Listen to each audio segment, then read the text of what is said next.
Nasihat Ahli Kapolri Irjen Arianto Sutadi soal kasus ijazah Joko Widodo. Ia menilai sosok di belakang Roy Suryo CS sudah mulai terbaca. Bahkan menurutnya ada aktor besar di belakang Roy Suryo dan lain-lain di balik kasus tudingan ijazah Presiden ke-7 Republik Indonesia, Joko Widodo.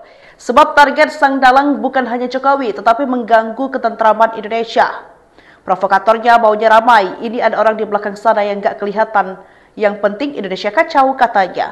Roy Suryo tampaknya ketakutan dengan bocoran Arianto Sutadi soal jumlah tersangka di kasus ijazah Jokowi itu.